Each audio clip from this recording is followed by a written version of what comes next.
بسم الله الرحمن الرحيم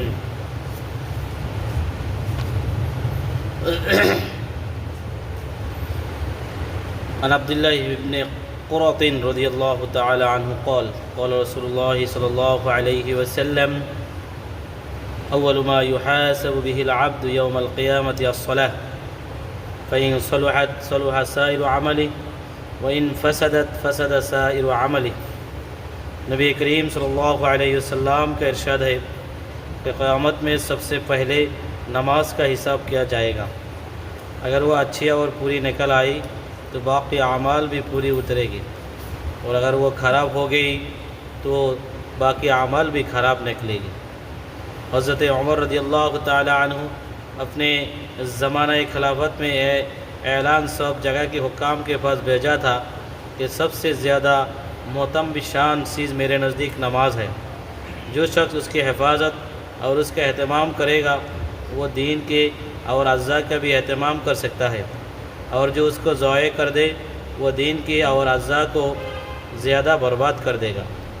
हुज़ूर सल्लल्लाहु अलैहि वसल्लम इरशाद फरमायेছেন কিয়ামতের দিন সর্বপ্রথম নামাজের হিসাব লওয়া হইবে।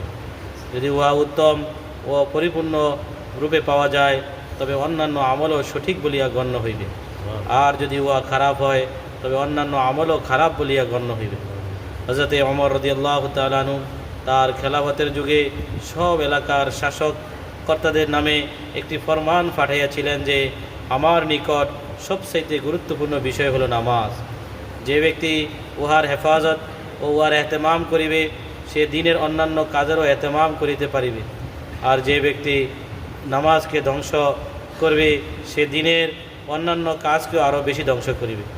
ফায়দা, নবী করিম সাল্লাল্লাহু আলাইহি ওয়াসাল্লামের এই পবিত্র বাণী এবং হযরত ওমর রাদিয়াল্লাহু তাআলা আনহুর ঘোষণার উদ্দেশ্য ইয়াই যা অন্য হাদিসে বর্ণিত হইয়াছে যে শয়তান মুসলমানকে ততক্ষণ পর্যন্ত ভয় পায় যতক্ষণ সে পাবন্দির সহিত উত্তম রূপে নামাজ আদায় করিতে থাকে, কেননা ভয়ের কারণে তাহার সাহস হয় না।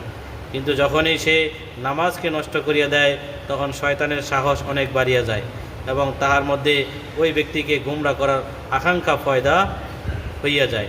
অতঃপর শয়তান ওই ব্যক্তিকে বহু ধ্বংসাত্মক কাজে এবং বড় বড় গুনাহে লিপ্ত করিয়া দেয়। মুনতাখাবে কানজ, বস্তুত ইহাই আল্লাহ তাআলার এই ইরশাদের উদ্দেশ্য, ইন্নাস সালাতা তানহা আনিল ফাহশাই ওয়াল মুনকার, নিশ্চয়ই নামাজ